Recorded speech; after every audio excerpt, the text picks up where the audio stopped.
Welcome to this conversation about climate change. So what we have here is 4 people who are either currently at Newnham or have a Newnham connection. And I will let them all introduce themselves rather than putting words into their mouths. But what we're going to do is to address different aspects of climate change. This is a topic which is of overriding importance to everybody now. And we need to take it seriously. And there are so many different dimensions of it that we wanted to explore some different ways in which we can think about it, different mitigation measures, different ways in which perhaps we can tackle the problem. So what we're going to do is each of us will give a 5-8 minute presentation on our different perspectives on the topic of climate change very broadly. Penny will start off by talking about what's going on, and then we'll talk about the impact on different aspects of the natural world and the built environment, and then talk a bit about what we can do to mitigate the effects or to respond to them. And so to start with, I'd like to ask Penny to tell us about what's going on, please, Penny. Thank you very much, Claire. And yes, I'm Penny Endersby. I'm the Chief Executive of the Met Office and a proud Newnham alumna and honorary associate. And I thought it would be useful speaking to this audience just to give you a little bit of an overview of our latest understanding of the facts of what's going on with the climate at the moment. And I should acknowledge in doing this that these slides are built on the work of climate scientists in the Met Office Hadley Centre, which is one of the world's leading climate research institutes. And particularly, some of them are from Professor Stephen Belcher, our chief scientist, and some of them have been prepared to brief very senior delegates from the UK to COP26 so that they go into the negotiations with the most up-to-date scientific understanding that they can have. So where are we at the moment? And when you look at this slide, I want to stress there is no modelling in here. Everything on this slide is a direct observation. And the chart on the bottom left is looking at where we are with temperature. And it shows a temperature series for global temperature going back to about the foundation of the Met Office in the mid-19th century. And we have, in fact, some of the longest temperature records anywhere on the planet, going back about a century further than that for the UK. But these are global temperatures. And you can see at once the moment when the post-industrial period started to kick in and the temperatures really started to rise rapidly compared with the pre-industrial period up to about 1900. And the other charts are charts of the carbon dioxide in the atmosphere. And the bottom one, again, is directly measured from the atmosphere, and it already starts above the baseline in about 1960. And it shows the carbon dioxide rising over time to where we are today in around about the 400 parts per million. But the chart above is a much, much longer time series. And these are still observations, but they're observations from ice cores. And they go back for the last million years or so, long before there were humans on the planet. And you can see humans emerging around about an ice age or 2 ago. And what you can see is there is a natural cycle of carbon dioxide in the atmosphere, but it's growing much, much faster now under the influence of human activity than it ever has in the past, and to an unprecedented level. So we've never tried supporting human beings on this planet with this level of carbon dioxide before, still less 10 billion of them. And if I move from the observations to the modelling and actually look at what is causing this, there is really no doubt at all. And on these charts, the black lines are still observations. And in the Met Office, we now take in about 2 billion observations of one kind or another a day, of all kinds of temperature and weather and cloud and atmospheric conditions. And the red and the blue lines are models of how the climate behaves. And on the left is a chart where we only take into account what's going on with naturally emerging greenhouse gases, and not just carbon dioxide, but all the other greenhouse gases as well. And on the right is what happens when we include the human emissions into that. And as you can see, that takes us from being out of step with what we actually observe going on with global temperatures to going perfectly in step. So this is really well understood science now. The error bars are much, much, much smaller than the trend. And what we can see is that, and this is a statement from 2018 that says human activities are estimated to have caused about 1 degree of global warming already. I think that's now 1.1. And we know that if we keep going as we are, we're going to hit 1.5 degrees on average somewhere in the next 10 to 30 years. And we're really very confident that this is the case. So what does this mean for us?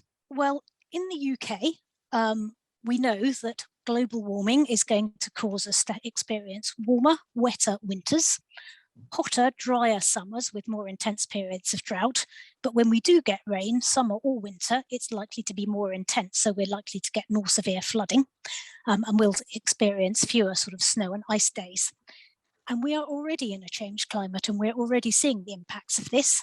So if you look at the floods that took place in the south of England in the winter of 2013-14, they became more severe and more likely and caused more damage because of the changed climate we were in.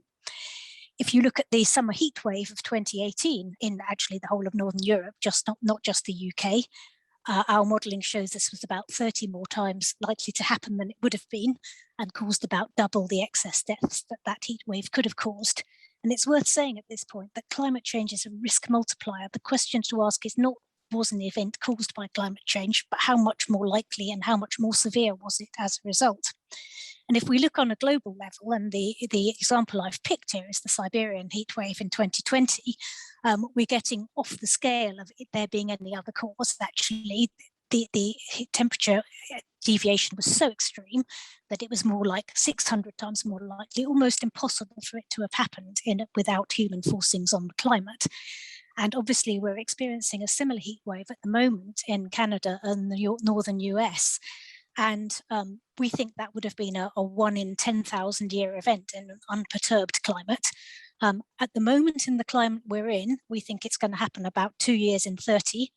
And by the end of the century, if we don't get a grip on things, that's going to be a fairly average summer for the northern US and the northern hemisphere. So these events are happening really very worryingly fast and very severely. And the Arctic and the northern latitudes are experiencing greater warming than other parts of the planet. So what's the implications of limiting our warming? And what you can see on this next chart is the kinds of impacts that are going to happen globally, the numbers of people exposed to drought, severe heat waves, the effect on crops, the effect on flooding. And you can see that there's a big step, particularly above 2 degrees. And that's why it's so important that we do everything we can to hold warming to 2 degrees and preferably to 1.5 degrees above industrial levels.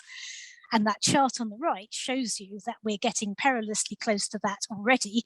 And in fact, at our current rates of usage, we've only got about 10 years more carbon burning to do before we hit that 1.5 degree threshold. And we expect to see months globally above 1.5 degrees well before that. So we're already in a changed climate. In fact, we haven't seen the worst that our current 1 degree climate can throw at us yet, because we haven't had even 30 years in it, never mind thousands, to see those 1 in 100 year events. We must mitigate, we must reduce the carbon dioxide and methane and other greenhouse gas emissions as quickly as we can to net zero. But even if we do that, that's not going to reverse the warming, that's just going to slow it down and eventually stop it.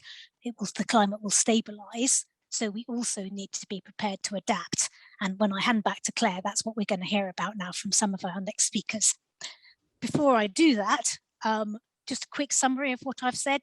The climate is changing. We know what's causing that. That's greenhouse gas emissions on the part of human beings. We must get to the global net zero. We're already feeling the impacts of climate change, and we need to remember to mitigate and to adapt. Good. That's wonderful. Thank you very much, Penny, for starting us off in such a depressing way. Adam is going to take on the challenge of the natural environment. All right, well, thanks a lot. So my name's Adam Pellegrini. I'm a university lecturer in the Department of Plant Sciences at Cambridge and a senior member at Newnham. And my research primarily focuses on ecosystems and ecology. So studying anything from biodiversity patterns to the cycling of energy and nutrients through a system to thinking about how disturbances affect systems. So today I'm going to be talking about a topic that I find incredibly interesting, and that's how changing environmental hazards interact with climate change. And the reason why I have my title saying in there, Dance with Climate Change, is because it's not just climate change that is imparting changes in things like floods, in droughts, in fires, in insect outbreaks, but also how these factors impact ecosystems have the potential to feed back onto climate change.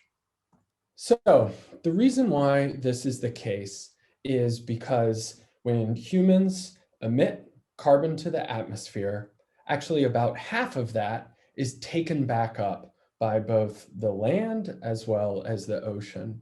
And this uptake in many cases is resulting in a large change to the biosphere. And that's because the things that are responsible for that uptake are living things like plankton as well as plants. And as a consequence of things like photosynthesis, only about half of anthropogenic carbon emissions remain in the atmosphere. So you can imagine how much faster climate change would be happening if, for example, there were no plants. I've put up this figure here. It's a little complicated, but I'll walk you through it. And on the y-axis, what it is showing you is the flux of carbon dioxide. And this big orange line is showing you the amount of emissions from the fossil fuel industry. Then there's the yellow band, that's emissions from land use change. So that's the things that you hear about with deforestation and oil palm planting. Some of that carbon, like I said before, is taken up by both the ocean, so that's the ocean sink, as well as the land sink. And so those are things like plants. And then of course, some of it remains in the atmosphere, right? That's what we just heard about from Penny, where we're seeing a rise in the concentration of carbon dioxide. So this clearly shows that the biological activity of things like plants on land are important for determining the rate of climate change. So a lot of my work is on understanding, okay, what are some of the factors that determine those rates of things like plant growth? And one of the biggest factors that we're seeing today is how shifting disturbance patterns are changing the capacity of ecosystems to store carbon. So anthropogenic deforestation has always been a big factor, right? The deforestation of the Amazon, you have land clearing in Southeast Asia, as well as timber harvesting. But what's most concerning are the rise of natural disturbances. So things like droughts and wildfires. And so I'm just focusing on two particular examples here on wildfires. And the reason for that is because when a fire burns through a landscape, it combusts plant biomass and releases that carbon to the atmosphere in forms of carbon dioxide, methane. And as a result of that, it further increases the concentration of carbon in the atmosphere. So how do we know that disturbance patterns have been changing as a result of climate change? Well, there's two really great examples that I'll talk about. The first is a figure on the left, and this is taken from the Rocky Mountains in the Western US. And the reason why this figure is so striking is because what they did was they looked at the concentration of charcoal in lake sediment, and they were able to determine the frequency of fires from this charcoal over the past 2,000 years. And that's basically the smoothed red line that you're looking at the bottom there. And then when they look at the last 2 decades, you can see that there is this massive uptick, especially over the last decade. And so oftentimes when we look at, okay, how is climate change shifting things like disturbances, you see these types of graphs where there's just this unprecedented uptick in a disturbance frequency. Now, another way to look at it is to use model-based simulations. And with fire, what people generally focus on is how anthropogenic climate change is shifting how dry conditions are, and as a consequence, how likely they are to burn. As Penny mentioned earlier, with those hot Siberian summers, that resulted in really, really hot and extensive wildfires. So this figure is from the Sierra Nevada mountain range in California. So a lot of fires have really become a danger to people. And what these models show is the amount of burned area in 3 different scenarios. The first is from the observed increases in how dry the fuel was. So that's the red line. The second is just without any sort of anthropogenic climate change. So that's the black line. And so the difference between those 2 lines tells you the contribution of climate change to increased fire. Now, why does this matter? Well, this is resulting in a fundamental transformation to ecosystems. So oftentimes when a system is disturbed, it's able to recover, right? New plants colonize, they're specialized to that, they do a great job regrowing, and sure enough, the ecosystem returns to its starting state. But with more severe disturbances and more frequent disturbances, they're inhibiting the ability of the system to get back to that state. And as a consequence, inhibiting its ability to store carbon, as well as a number of other things like harbor biodiversity. And so this is a massively changing field of scientific research.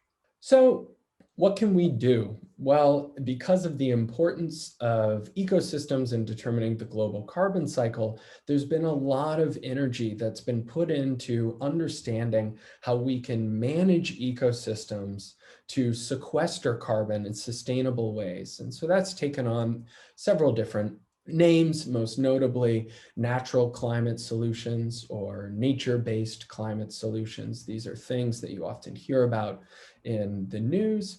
And ultimately what they're talking about is, okay, how can we preserve the function of an ecosystem? Let's say its ability to harbor biodiversity or provide food, and then maximize carbon storage. So there's 3 general options. The first one is just thinking about carbon stored in things like plant biomass. Well, when you look at grasses, that's very short term. So in wet years, you see a large sequestering of carbon from the atmosphere because grasses are growing. This is across the globe, but then that tends to be lost in the next year. Now, another very popular one is planting trees and encouraging woody encroachment, but this can result in massive declines in biodiversity. Sometimes it doesn't even lead to greater gains in carbon because of changes in soils. And then you also have a system that's very vulnerable to disturbance. A lot of times these trees that are planted are also very susceptible to things like drought and fire. Now, one of the more promising ones, and what I am focusing on now, is soil carbon sequestration. And so this is a potentially very large pool, but it's unconstrained because we can't measure it from space like we can when we fly over and count the number of trees on land. And our models still aren't very good at it. So it's a exciting new frontier in fighting climate change, and potentially large, but also very uncertain. Thank you, and I will turn it back to you, Claire. Adam, thank you very much. That was absolutely fascinating. So now I'll hand over to Alice to talk about more of the built environment, so the human parts of that. Thanks very much, Claire. So hello, I'm Alice Muncaster. I'm a senior lecturer at the Open University now. I'm an alumna of Newnham and I was a fellow of Newnham. And Claire asked me to talk about the built environment, which is my area of research, and how climate change is impacted by the built environment, and also the impact of climate change on the built environment. So why the built environment? This is the sector that is responsible, if you see it as a single sector, for the highest amount of carbon emissions of any sector. It's responsible for 39% of the anthropogenic carbon emissions. And this is from 2 different aspects. The first is the operational carbon from heating, cooling and lighting buildings, which is 28% of all carbon emissions. And the second is from the embodied carbon, which is from the construction materials and the transport of those materials and the construction processes, which adds an additional 11% of global carbon emissions. So this is a major impact. And I hope from what Penny has already said about the impact that our anthropogenic emissions are having on the climate, and indeed from what Adam has said about what that impact is having on our land, we can see that these need to be reduced really radically. So a bit more detail about those two different aspects. The operational impacts are currently regulated across most countries. So across Europe, this started in 2002 or before really, with the Energy Performance of Buildings Directive, which has fed into building regulations. And across other countries too, there are building regulations which limit the amount of energy that our buildings use, so increase the energy efficiency of our buildings.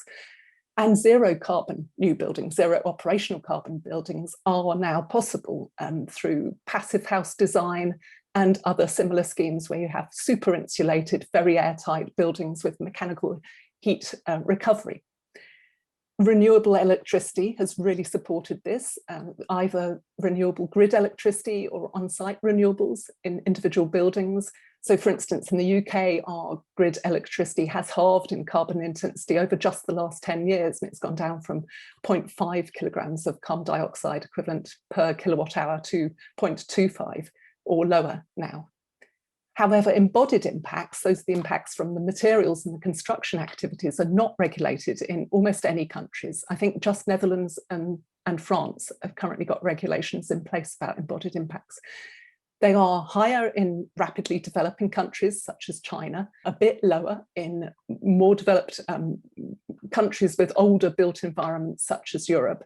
So it's around 9% in the UK and about 16% of national emissions in China. Two particular materials which have a very bad press for this are cement and steel. That's partly because they are carbon intensive and partly because they are just in such vast use across the world. And so there's a very strong move towards, certainly from a certain sector of the construction industry, towards using materials such as cross-laminated timber, which is the building at the bottom you can see being built to cross-laminated timber panels, which is like a sort of giant plywood. The transport of materials is also part of their embodied impacts, and this is often ignored. So importing steel from China, for instance, or even bricks from Bangladesh to the UK, which some of our bricks come from Bangladesh, adds a huge impact of carbon emissions. So a Bangladeshi brick is 2.5 times the carbon impact of a UK brick when used in the UK. So these two aspects, the operational and the embodied, do they mean together that we should demolish all of our old energy inefficient buildings and redevelop them? Or does it mean that we should retrofit our aging buildings, particularly in Europe? So I've chosen to show a street picture from Catania in Sicily, and clearly this is an ancient street. And I think most of us agree that heritage buildings and historic built environment really adds to our social experience of our environment and have real historic value, and that we really want to keep them. But what about if I'd shown you a picture of, say, a 1980s housing estate? You might be thinking, well, obviously we should demolish that and rebuild it.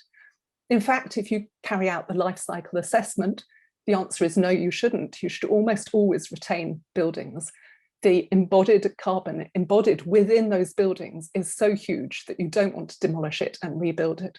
It costs in carbon terms at least twice as much to demolish and rebuild buildings as to retain them and refurbish them to current energy efficiency standards. However, this is a trade-off, and it is still worth doing those calculations, certainly on a national scale. So the second thing I was going to talk about, but very briefly, is what about the impact of climate change on the built environment? So Penny and Adam have both talked so far about the increasing heat, and we know ourselves that we've had heat waves in the last few years, which have been quite hard to live with in our own built environment. There's also an increased risk of flooding, and more buildings across the UK and across the world are at increased risk of flooding. So we need to be retrofitting our buildings for these future climates. So I think Penny mentioned 2050 as being a date by which we expect to be at least 1.5 degrees, if not 2 degrees warmer. What the built environment will exist of in 2050 has mostly already been built. So these buildings need to be retrofitted for those future climates. And what can we do about that? We can plant trees for shading and reducing urban heat island effect. We can add external shutters to houses that are allowed to have external shutters. And we can put in flood resilience measures. So how do we achieve this whole thing of both mitigating, reducing our built environment impact on the climate and adapting to the inevitable future climates? So first of all, we must minimize new build. Any new building is going to have a very high embodied carbon impact, and that impact is going to happen pretty much before the end of construction. So it's going to be very immediate, a huge burst of carbon impact. So we must minimize our new build. Where we do have new buildings, we should ensure that they're zero operational carbon, and that's perfectly doable, and there's no excuse for not doing it. We should use, therefore, minimal, local and low carbon and recycled materials where possible. So I haven't talked much about construction waste, but the construction industry has a huge waste impact as well. And I've shown a picture at the top is a house in Copenhagen, which is built out of shipping containers. So that's an upcycled house, not even recycled, upcycling shipping containers. We really need to retrofit all our existing buildings. So this is an existing building, both to reduce our operational energy and carbon and to improve our resistance to future heat and flooding. And finally, I want to make the point that although I've only talked about buildings as part of the built environment and buildings themselves are part of a much bigger system, a socio-technical system, which includes us as the inhabitants. And we are responsible for using this energy, and we need to reduce our own carbon and energy practices. So that's all I have to say. Claire, I'm going to pass over to you now. Thank you. Thank you very much, Alice. And leading on from that, so I'm Claire Barlow. I'm a current fellow at Newnham. I'm in the engineering department, and my expertise is on rubbish, so end-of-life materials, and particularly I've been working on plastics.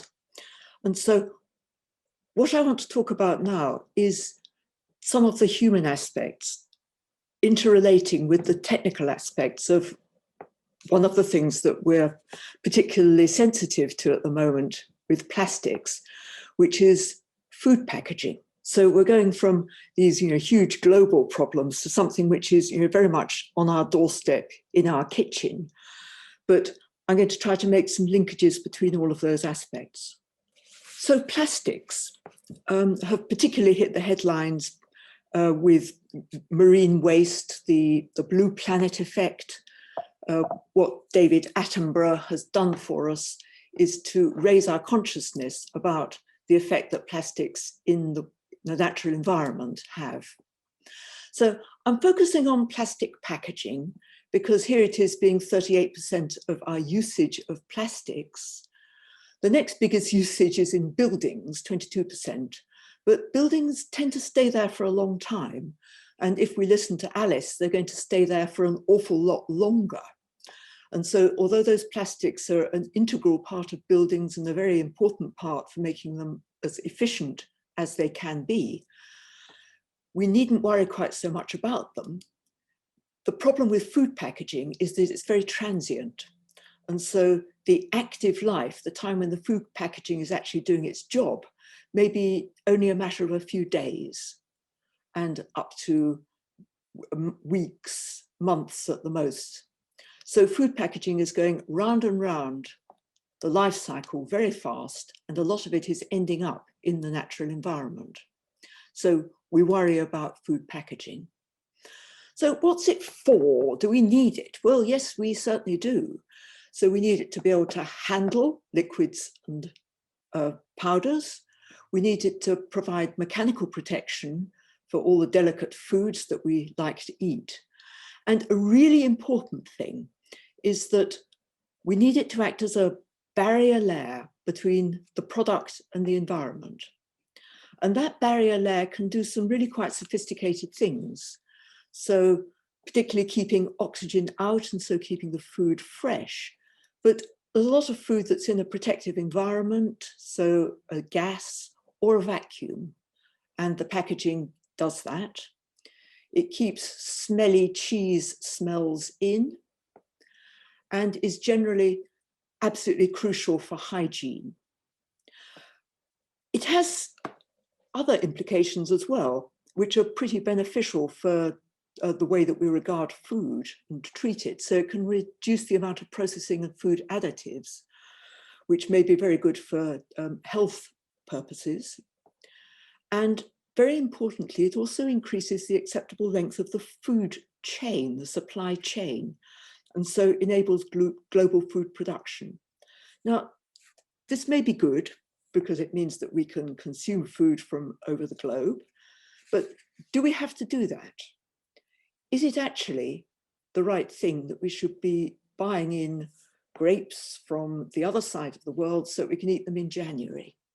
So that's a personal choice. And if we're thinking about environmental consequences, we might be wanting to think very hard about what foods we eat at what times of year. So in summary, if we have good packaging, then it does reduce food wastage. And that's really important because if we look at the life cycle carbon impact of food production and the food packaging, we find pictures like this. So what I've got here is we've got a kilogram of cheese and chicken, and we've got the CO2 footprint of the cheese and the chicken. And a tiny little bar here, which is the carbon footprint of the packaging. Cheese actually has rather a big environmental footprint. That's cow cheese, and cows are large animals which emit a lot of global warming gases, methane. They live a long time. Chicken, not such good news for the vegetarians, actually has a much smaller carbon footprint. But the packaging is tiny, and in other stages of the life cycle, really the impacts are very small. The disposal stage is so small that you can't actually see any of the bars there. So what does all this mean? Most of the environmental impact comes from making the food, producing the food, growing it. Packaging is absolutely tiny, but it has a huge impact on the lifetime of the product. And so it has a big impact on reducing food wastage. So a lot of what we do in food packaging, a lot of what the supermarkets are really worrying about now, is trying to get their packaging recyclable. And so looking at the end of life, because it's being driven by the Blue Planet effect, the impact of plastic packaging on particularly the marine environment is what people are thinking about. There are other reasons for recycling other than carbon footprint. So, the whole circular economy arguments, reducing the amount of new packaging that we need to make, reducing the amount of plastic that we need to make, and reducing the waste in natural environment. But if we're just looking at carbon footprint, then that's not what we should be worrying about. We should be worrying about reducing food wastage. So, alternative packaging scenarios, again, very popular is the idea that we should be using biopolymers. And you get a picture like this, which says that you grow stuff and you make something which they don't call plastic because plastic's a dirty word, but it is in fact plastic, bioplastic. Make stuff out of it and that naturally degrades and makes new plants. And we don't use any of this nasty petrochemical, and we don't have any waste in the environment. Nearly every aspect of this slide is not completely true. Some of it is very untrue. And don't get me going on that because I really will go on all night about it.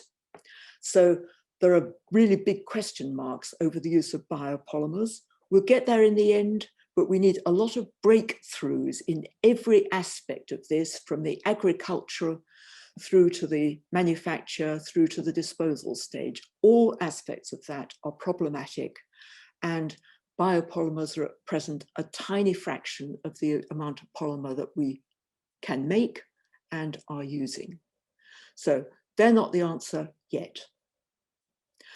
One other thing that I want to talk about, we're trying to reduce the amount of stuff that we use and dispose of. So what about reusables? So question here, if we're going to use reusable shopping bags, they're more robust than the throwaway single-use carrier bags, but actually what's the environmental implication? Should we be doing this? So let's think about this.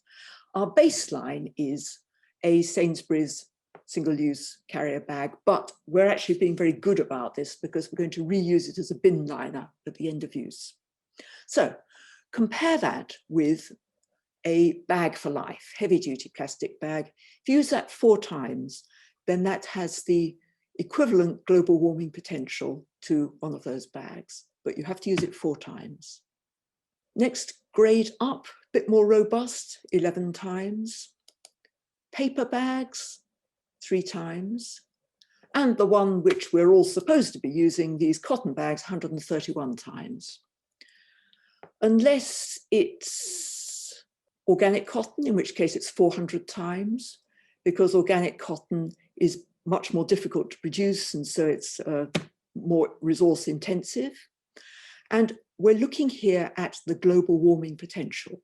If we use another metric, which is actually really valid to some of the things we've been talking about, which is water usage, then it's 7,000 times for an organic cotton bag. So not using stuff once, reusing it is in theory good, but actually for this scenario, the unpalatable conclusion is that actually, in terms of global warming potential, these single-use carrier bags cause the least environmental damage. So I was just going to summarize and say, be very careful about all the knee-jerk reactions to global warming. Global warming is really important, but some of the things that we're doing are not actually quite sensible. And certainly food packaging, that's a really important thing for reducing global warming. Biodegradable polymers, we'll get there in the end, but not there yet. We certainly need to stop using things that we don't need and just stop single-use anything, not just plastics, if we can possibly help it. We do need to have more recycling, and I haven't talked about that, but that's particularly difficult in the UK. We've just got to do more about it and keep the plastics that we have in circulation. So, thank you for that. And what we are now going to do is to have some discussion. So we've all talked about very different aspects. We met for the first time yesterday and had a bit of brief discussion, and people were so full of questions that I opened the floor. Who would like to start? Alice. I'm very interested to see what you had to say there, Claire. I was wondering if we end up in the future being better at creating biopolymers, as you've suggested, to replace plastic, perhaps. And if we grow more timber for constructing buildings, as I've suggested, then really my question is, I suppose, for Adam, what happens to our biodiversity if we have vast plains of crops being grown for specific things? Well, I think that, ultimately that's a massive area of research in and of itself, looking at supply chain and attribution of, a particular product or process to things like deforestation, even something like palm oil, where you would think like, oh yeah, that comes from an oil palm plantation. Well, it could be a variety of plantations throughout a number of different countries. Maybe one year it's from Brazil, another year it's from Indonesia. So I am, it's a little bit out of my area of expertise, but oftentimes the majority of things like biodiversity loss due to deforestation, a large amount that's happening now, at least in South America, is driven by like the cattle industry, for example, soy For feeding cattle, obviously that changes. And then in Southeast Asia, it's a whole range of things as well. So that's a long way of saying it's very complicated to pinpoint, yes, that is exactly what happens to biodiversity. And I believe these types of questions is one of the motivations for this new area of research around things like the circular economy and trying to understand like the life cycle of where a product comes from. Well, we haven't even touched on biofuels, have we? But that's another huge Yeah. bit of land use, which you could tie up the whole planet, replacing your fossil fuels with not fossil fuels, and making your synthetic aviation fuel out of wood chip and so on. But you have to choose between feeding the people, providing the energy for the fuel system, and then the sort of rewilding richer ecosystems that you need to store the carbon. And yeah, some of our models now are able to take into account these trades, but it's still a really challenging and complex thing to do. And I was fascinated, Adam, by your challenge of how poorly we model what's going on under the soil surface, which I think is a fair challenge. And I'm going to take back to the Met Office Hadley Centre scientists and inquire more about to educate myself further. Yeah, maybe filter what I say or make me anonymous. So I actually had a question for you, Penny, when you were talking about briefing for the COP26. So there's obviously a lot happening in climate change, in climate science. Can you walk us through at a really high level how you and your team decide, okay, what goes into this briefing? Does that make sense? Like, what are some of the topics? What type of evidence do we want to include?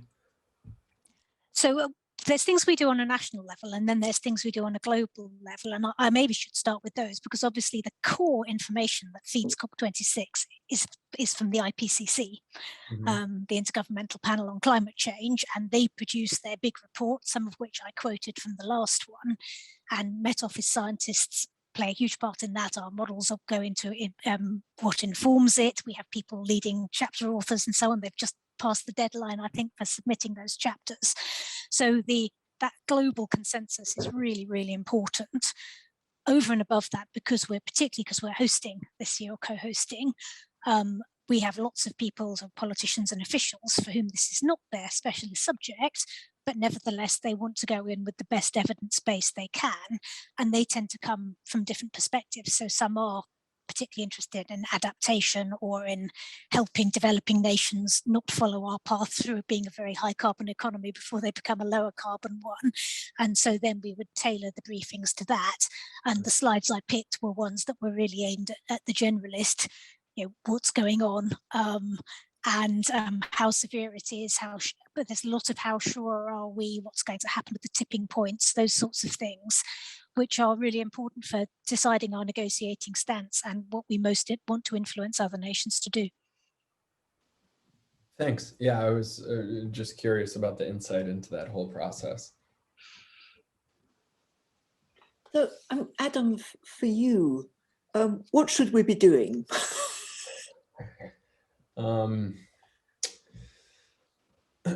I think that a large amount of advancement in things like climate change mitigation in my field comes from interdisciplinary collaboration. So it's when an ecologist that may understand something like, okay, how do soil carbon cycles really behave, are paired with a modeler that can say, well, we can't include everything. So what's like, we need to think about parsimony and scalability.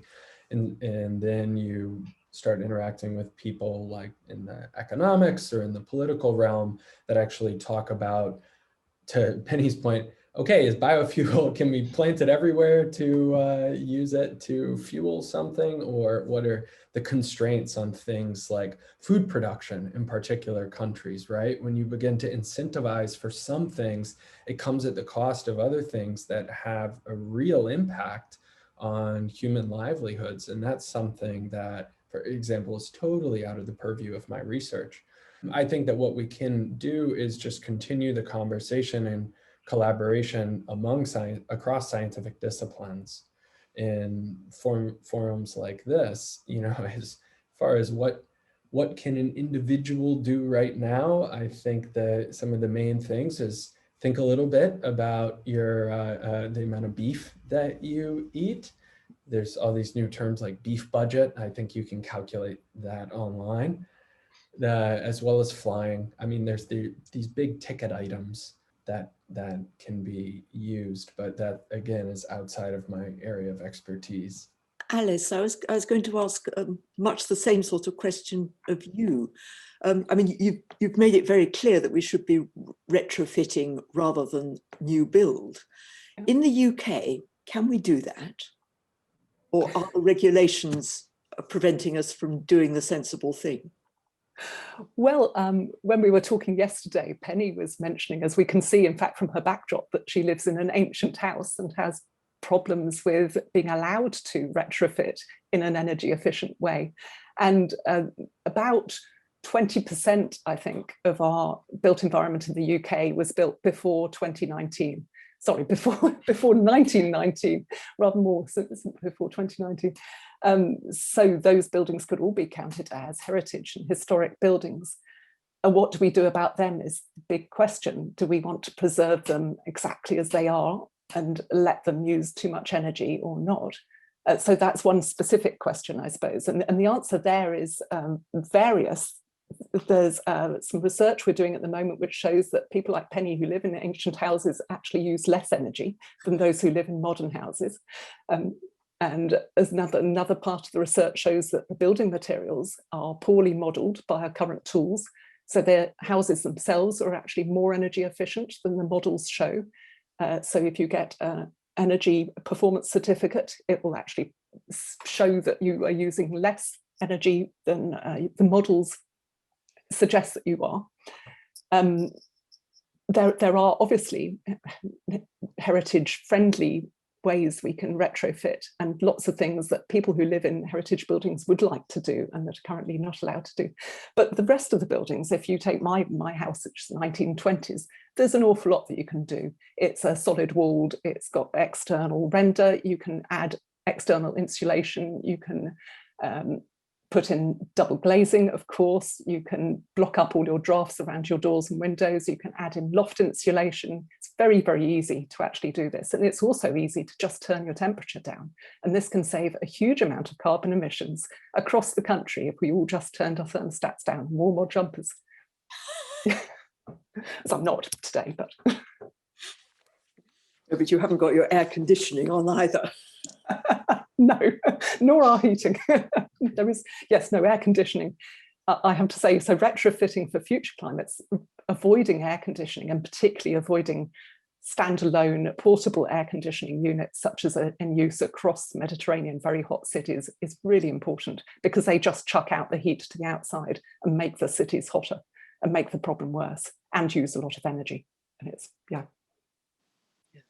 Yes, putting green material, you know, growing green things up the outside of your walls, which both shades the house and maintains the temperature more stably and cools the environment out and stores the carbon. Yeah. Than having a fossil fuel burning portable air conditioner, moving the heat from inside to outside for it to come back in again, which is often the alternative. But there's a whole load of laws where we need to catch up with what's most important, and those planning laws are just one example where we've got really rigorous protections for listed buildings that won't let me change one lot of 1960s single glazing for 2020s double glazing that looks identical. And yet we know that domestic is a huge part of our carbon footprint now in the UK. We've done so well with our grid. One of those big things we have to tackle. So we'll have to look at how we change that. And if you've got homeowners who actually want to spend the money themselves on making their properties carbon efficient, you shouldn't be looking that gift horse in the mouth, I think. Absolutely. Yes. I have a nasty feeling that we are running out of time.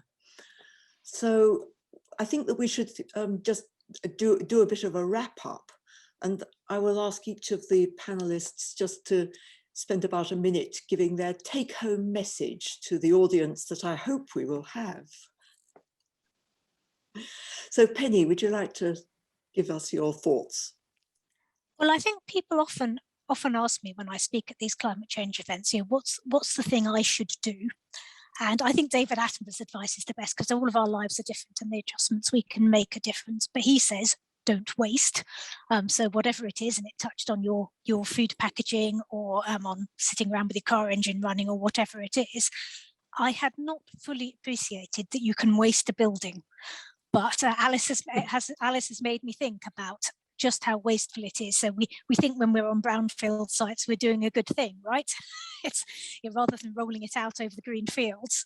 But it's another of those things like how many times do you need to reuse your reusable shopping bag, or buying your strawberries in a paper bag and then throwing them away because you didn't eat them the evening you intended to, where we really shouldn't be wasting. And that will change my view, I think, of the way we use our urban environment, and make me focus more on how we can make those properties of all sorts, business and domestic, more reusable more urgently. Good, thank you. Adam.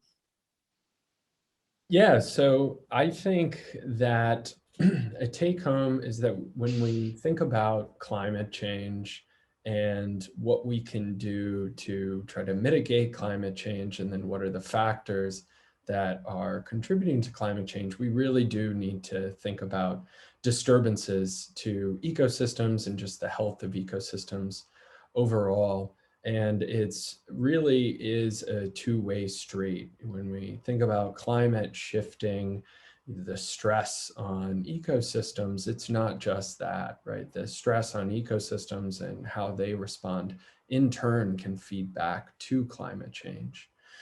Now, there's a lot of progress and promise ahead in thinking about managing ecosystems sustainably to try to mitigate climate change. And I think that this is one of the most exciting pathways forward, because it inserts economic sustainability into the issue of climate sustainability. Brilliant, thank you. Alice.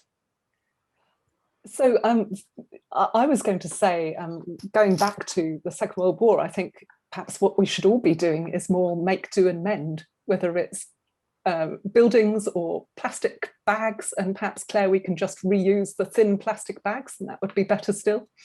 But also I was really interested in Adam's talk, and I think there's a lot that we can do in the built environment and the urban environment to work better with ecologists to understand the impact both of our building materials and also of our ideas of shading trees, shading buildings with trees, and adding in green infrastructure to the urban environment to see how we can also support the ecological aspects.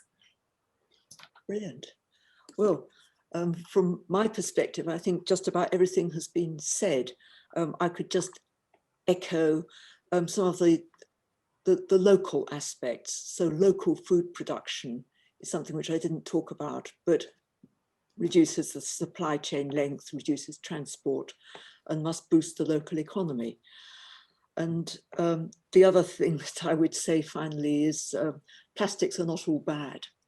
And if we can particularly dispose of them in a responsible way, then perhaps people will see them as being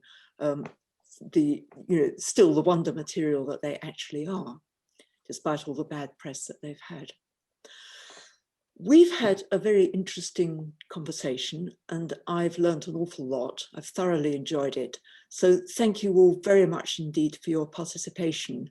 And I hope that the audience has enjoyed it. And if they want to get in touch with any of us to follow up any of the things that we have raised, then please do it through the 150 committee.